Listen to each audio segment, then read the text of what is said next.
قبر کا آرام و راحت اور اس کا عذاب۔ اللہ ہم سب کو، سارے انسانوں کو مومن کامل بنا دے تاکہ قبر کے عذاب سے اللہ ہم سب کو بچا لے۔ عذاب قبر اور اس کا راحت و آرام غیب کی ان باتوں میں سے ہے جس پر ایمان لانا ضروری ہے۔ اس دنیا کے عمل اور تیاری حیات انسانی کا مقصد اولین ہے۔ اس سلسلے کی سب سے مفصل روایت وہ ہے جس کو حافظ ابو یعلا موصلی نے اپنی مسند میں تمیم بن اوس داری کے حوالے سے بیان کی ہے۔ وہ روایت درج ذیل ہے۔ رسول اللہ صلی اللہ علیہ وسلم نے فرمایا، موت کے فرشتے سے فرماتا ہے، رسول اللہ صلی اللہ علیہ وسلم نے ارشاد فرمایا، اللہ تعالیٰ موت کے فرشتے سے فرماتا ہے، تم میرے نیک بندے فلاں بن فلاں کے پاس جاؤ، میں نے اس کو رنج و خوشی دونوں حال میں آزمایا اور پرکھا ہے، وہ ایسا ہی ثابت ہوا جیسے میں پسند کرتا ہوں، تم اس کو میرے پاس لاؤ، اس کو آرام و راحت دوں گا۔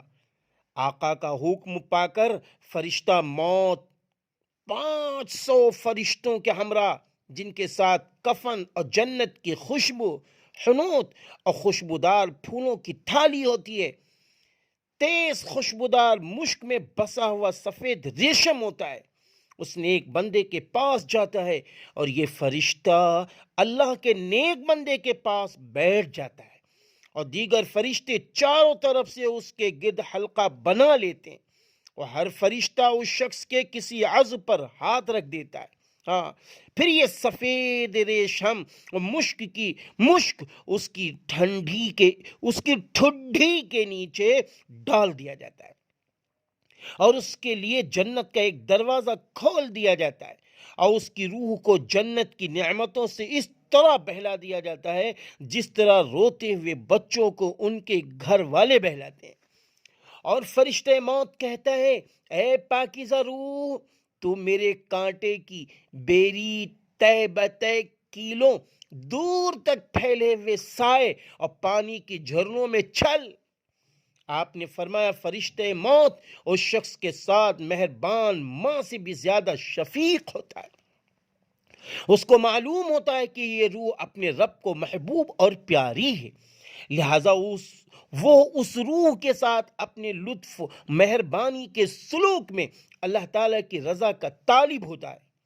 اس بندے کی روح اس آسانی کے ساتھ نکل جاتی ہے جس طرح گندھے ہوئے آٹے سے بال نکال لیا جاتا ہے، کہ نہ آٹے کی ہیبت میں کچھ فرق آتا ہے اور نہ بال پر آٹے کا اثر ہوتا ہے۔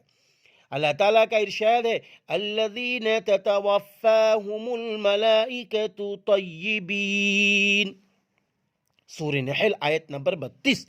ترجمہ، ان کی کیفیت یہ ہے کہ جب فرشتہ ان کی جانیں نکالنے لگتے ہیں اور یہ پاک ہو جاتے ہیں کفر و شرک سے۔ آگے فرمایا، فَأَمَّا إِن كَانَ مِنَ الْمُقَرَّبِينَ فَرَوْحٌ وَرَيْحَانٌ وَجَنَّةُ نَعِيم، سورہ واقعہ۔ ترجمہ، پھر اگر وہ خدا کے مقربوں میں سے ہیں تو اس کے لیے آرام و خوشبودار پھول اور نعمت کے باغ ہیں۔ جب فرشتہ موت اس کی روح قبض کر لیتا ہے تو روح جسم سے کہتی ہے، خدا تمہیں میری طرف سے اچھا بدلہ دے کہ تو مجھے لے کر اللہ کی اطاعت کی طرف تیزی سے لپکتا تھا اور اللہ کی نافرمانی سے دور رہتا تھا، خود بھی محفوظ رہا، مجھے بھی نجات دیا اور شر سے بچایا۔ پھر جسم روح سے اسی طرح کی بات کہتا ہے، اور اس شخص پر زمین کے وہ تمام حصے جہاں یہ خدا کی عبادت کرتا تھا روتے ہیں، اسی طرح آسمان کے وہ تمام دروازے جن سے اس کا عمل نیک اوپر جاتا تھا، جن سے اس کا رزق نازل ہوتا تھا، روتے ہیں۔ جب فرشتہ موت اس کی روح قبض کر لیتا ہے تو 500 فرشتے اس کے جسم کے پاس کھڑے ہو جاتے ہیں، اور غسل دینے کے وقت انسانوں سے قبل یہ فرشتے اس میت کا پہلو بدل دیتے۔ اور انسانوں کے کفن پہنانے سے قبل اس کو کفن پہنا دیتے ہیں، اور اس کے گھر سے لے کر قبر تک فرشتے دوریاں کھڑے ہو جاتے ہیں اور استغفار سے اس کا استقبال کرتے ہیں۔ اس وقت ابلیس شیطان چیخ چیخ کر اپنے کارندوں سے کہتا ہے تمہارا ستیہ ناش ہو، یہ تم سے کس طرح بچ نکلا؟ وہ جواب دیتے ہیں خدا کی طرف سے، اللہ کی طرف سے اس کی حفاظت ہو رہی تھی۔ اس کے بعد جب فرشتہ موت اس کی روح کو لے کر آسمان پر چڑھتا ہے تو حضرت جبریل علیہ السلام فرشتوں کی جماعت کے ساتھ اس کا استقبال کرتے ہیں، اور ہر فرشتہ اس پاک روح کو اللہ کی طرف سے ایسی خوشخبری دیتا ہے جو پہلے فرشتے کی خوشخبری سے الگ ہوتی ہے، یعنی طرح طرح کی خوشخبریاں ملتی ہیں۔ اور جب فرشتہ موت اس پاک روح کو لے کر عرش پر پہنچتا ہے تو اللہ تعالیٰ اس سے فرماتے ہیں میرے بندے کی روح کو بے کانٹے کی بیریوں طے بطے کیلوں دور تک پھیلے ہوئے سائے اور جھرنوں کی پربہار راحت بخش جگہ میں داخل کر دو۔ پھر جب وہ بندہ قبر میں رکھ دیا جاتا ہے تو اس کے دائیں طرف نماز کھڑی ہو جاتی ہے، روزہ بائیں طرف کھڑا ہو جاتا ہے، اور قرآن کریم سر کے پاس آ جاتا ہے، اور صبر بھی قبر کے ایک سمت میں آ کر کھڑا ہو جاتا ہے کونے میں، اور پھر اللہ تعالیٰ اس کے پاس عذاب کو بھیجتا ہے۔ نماز کہتی ہے دور رہو، اللہ کا یہ نیک بندہ عمر بھر عمل میں مشغول رہا، نماز پڑھتا رہا، جب قبر میں پہنچا تو اسے راحت ملی ہے، کیوں؟ پھر عذاب بائیں طرف سے آتا ہے تو روزے بھی وہی کہتے ہیں جو نماز نے کہا، اس کے بعد عذاب سر کے پاس آتا ہے تو قرآن کریم و ذکر بھی اس سے یہی کہتے ہیں جو تھکا ہے آرام کرنے دو۔ پھر وہ پاؤں کی طرف سے آتا ہے، وضو بھی یہی کہتا ہے۔ عذاب جس طرف سے بھی آتا ہے دیکھتا ہے کہ اللہ کے اس بندے نے جنت حاصل کر لی، عذاب شرمندہ ہو کر چلا جاتا ہے۔ اللہ اکبر، اللہ اکبر، آج ہم اللہ رسول کی مان لیتے۔ پھر صبر، نماز، روزہ قرآن سے کہتا ہے تمہاری حمایت و حفاظت دیکھ کر میں نے اپنا کام نہیں کیا، اگر تم کمزور پڑتے تو میں اس کا ساتھ دیتا، جب اس وقت تم اس کے لیے کافی ہو گئے تو میں پلسرات پر اعمال تولنے کے وقت اس کا ساتھ دوں گا۔ اللہ اکبر۔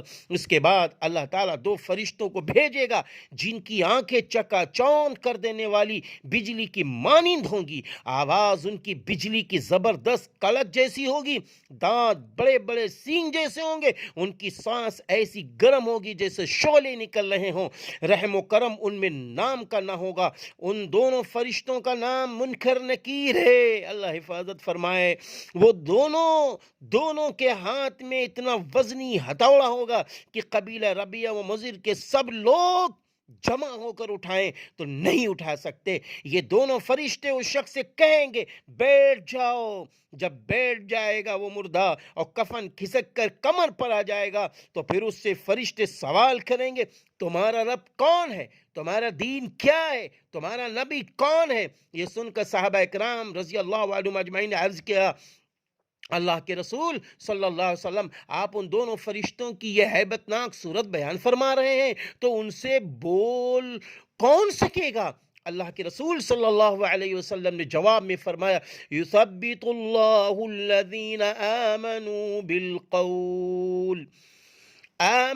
بالقول الثابت في الحياة الدنيا وفي الآخرة ويذل الله الظالمين ويفعل الله ما يشاء۔ خدا مومنوں کے دلوں کو صحیح اور پکی بات سے دنیا کی زندگی میں بھی مضبوط رکھتا ہے اور آخرت میں بھی رکھے گا، اور خدا بے انصافوں کو گمراہ کر دیتا ہے، اور خدا جو چاہتا ہے کرتا ہے۔ بندہ جواب دے گا میرا رب اللہ ہے، دین میرا اسلام ہے، نبی محمد صلی اللہ علیہ وسلم ہے۔ اللہ ہر شخص کو یہی جواب دینے والا قبر میں بنا دے۔ اس جواب کے بعد دونوں فرشتے اس سے کہیں گے تم نے سچ کہا، پھر قبر کو اونچی اور چاروں طرف سے 40 ہاتھ وسیع کر دیں گے۔ اس کے بعد اس سے کہیں گے اوپر دیکھو، وہ اوپر دیکھے گا تو ماشاءاللہ جنت کی طرف ایک دروازہ کھلا ہوا نظر آئے گا. پھر یہ دونوں فرشتے اس سے کہیں گے اللہ کے دوست یہ تمہاری منزل ہے. اللہ اکبر اللہ اکبر. ہر مسلمان کو یہ منزل اللہ نصیب فرمائے. یہ صلہ ہے اللہ کی اطاعت و فرما برداری کا. اللہ کے رسول صلی اللہ علیہ وسلم نے فرمایا اللہ کی قسم اس وقت اس مومن بندے کو ایسی خوشی حاصل ہوگی جو کبھی ختم نہ ہوگی. پھر اس سے کہا جائے گا اپنے نیچے دیکھو. وہ نیچے دیکھے گا تو جہنم کا دروازہ کھلا نظر آئے گا. وہ دونوں فرشتے کہیں گے تم آخری خطرے سے نکل گئے, تم آخری خطرے سے نکل گئے. اللہ اللہ. اللہ کے رسول صلی اللہ علیہ وسلم نے فرمایا اس ذات کی قسم جس کے قبضے میں میری جان ہے اس وقت اس نیک بندے کو ایسی خوشی حاصل ہوگی جو کبھی ختم نہ ہوگی. رسول اکرم صلی اللہ علیہ وسلم نے فرمایا اللہ تعالیٰ ملک الموت کو حکم دیتا ہے کہ میرا دشمن فلاں بن فلاں کے پاس جاؤ اور اس کو میرے پاس لاؤ. میں نے اس کے لیے اپنے رزق کا دروازہ وسیع کیا. یہ کس کے لیے؟ جو اللہ کا نافرمان ہے. اللہ حفاظت میں رکھے. اللہ فرمائے گا کہ میں نے اس کے لیے اپنے رزق کا دروازہ وسیع کیا, اپنی نعمتیں اس کے لیے آسان و سہل الحصول کر دیں. اس کے باوجود وہ میری نافرمانی ہی کرتا رہا. اس کو میرے پاس لاؤ, اس کو سزا دوں, انتقام لوں. اس حکم خداوندی کے بعد وہ فرشتے نہایت بدصورت شکل میں اس کے پاس جائے گا. اس کے ہاتھ آگ کی چھڑ ہوگی جس میں بہت سے کانٹے ہوں گے. اس کے ساتھ 500 فرشتے ہوں گے. ان کے ساتھ پیتل اور جہنم کی آگ کا پتھر ہوگا. ان کے ہاتھ میں آگ کے کوڑے ہوں گے جو دہکتے ہوں گے. فرشتے اس شخص کو اس چھڑ سے اس زور سے مارے گا کہ اس کا ہر کانٹا, اس کی ہر رگ, ہر بال کی جڑیں گھس جائے گا, جڑ میں گھس جائے گا. پھر وہ فرشتہ اس شخص کو دوہرا کر پھر دے گا. پھر اس کی روح کو دونوں پاؤں کے ناخنوں کی طرف سے کھینچ لے گا. اللہ حفاظت میں رکھے. اور اس سے اس کو اتنی تکلیف ہوگی کہ اس پر غشی طاری ہو جائے گی. فرشتہ رک جائے گا یہاں تک وہ ہوش میں آ جائے. پھر دوسرے فرشتے اس کے چہرے اور پیٹھ پر کوڑے برسائیں گے. اس کے بعد ملک الموت اس کو زور سے دبائے گا. پھر اس کی روح کو دونوں گھٹنوں کے قریب, دونوں گھٹنوں کی طرف سے نکال لے گا اور اس کی کمر میں روک لے گا.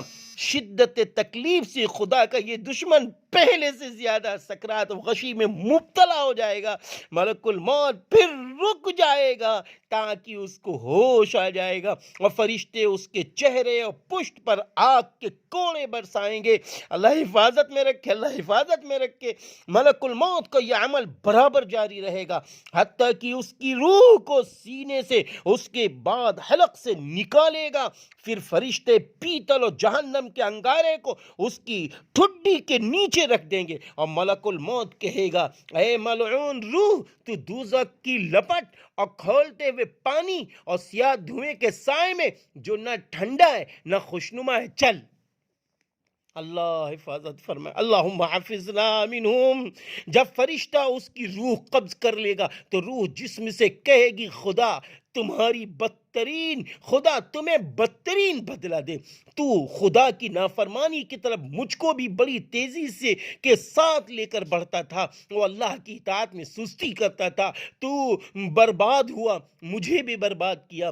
پھر جسم سے اسی طرح کی بات کہے گا اور زمین کے وہ تمام مقامات جہاں یہ خدا کی نافرمانی اور معصیت کا مرتکب ہوتا تھا اس پر لعنت کریں گے.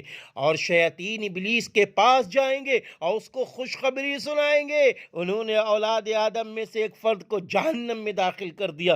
پھر جب وہ اپنی قبر میں رکھا جائے گا, میرے بھائیوں, جب وہ اپنی قبر میں رکھا جائے گا تو قبر اس پر تنگ کر دی جائے گی اتنا کہ پسلیاں ایک دوسرے میں داخل ہو جائیں گی حتیٰ کہ دایاں حصہ بائیں میں, بایاں حصہ دائیں میں داخل ہو جائے گا. وہ اللہ تعالیٰ اس کے پاس اونٹ کی گردن کے برابر کالے کالے اژدہوں کو بھیجے گا. یہ اژدہے اس مردہ کے کانوں اور پاؤں کے دونوں انگوٹھوں کے پاس سے پکڑیں گے اور کاٹنا شروع کریں گے، یہاں تک کہ سر اور پیر دونوں طرف سے کاٹتے کاٹتے کمر تک پہنچ جائیں گے۔ اللہ تعالیٰ اس کے پاس ان دو فرشتوں کو بھیجے گا جن کی آنکھیں بجلی کے مانند چمکدار ہوں گی اور ان کی آواز بجلی کی کڑک کے مانند ہوگی، اور دانت گائے کے سینگ جیسے ہوں گے، ان کی آنکھ آگ کے شعلے کے مانند ہوں گی، رحم و محبت ان میں نام کا نہ ہوگا۔ ان دونوں فرشتوں کا نام منکر نکیر ہے۔ ان دونوں میں سے ہر ایک کے ہاتھ میں اتنا بھاری گرز ہوگا، قبیلہ ربیعہ و مضر کے لوگ اس کو مل کر اٹھانا چاہے تو نہیں اٹھا سکتے، اتنا وزنی ہوگا وہ لوہا۔ یہ دونوں فرشتے اس کو بیٹھنے کا حکم دیں گے، وہ سیدھا بیٹھ جائے گا اور کفن کمر پر آ جائے گا۔ منکر نکیر اس سے پوچھیں گے تمہارا رب کون، تمہارا دین کیا ہے، تمہارا نبی کون؟ وہ جواب دے گا مجھے معلوم نہیں۔ اے اللہ حفاظت فرما، ہم لوگ یہ جواب دے مجھے سب معلوم ہے، اللہ حفاظت فرما۔ اس کے بعد منکر نکیر اس سے کہیں گے تمہیں کچھ معلوم ہو؟ اس کے بعد اس کو ایسی مار ماریں گے کہ قبر میں شرارے اڑیں گے، پھر اس سے کہیں گے اپنے اوپر دیکھو۔ وہ اوپر دیکھے گا تو اس کو جنت کا ایک دروازہ کھلا نظر آئے گا، اور وہ دونوں فرشتے اس سے کہیں گے خدا کے دشمن، اللہ کے دشمن، تو نے اللہ کو ناراض کیا، اللہ کو تو نے ناراض کیا، اگر تم نے خدا کی اطاعت کیا ہوتا تو یہ تمہارا گھر ہوگا۔ اب وہ پچھتائے گا، جب چن گئی چڑیا کھیت تو پچھتائے ہوتا۔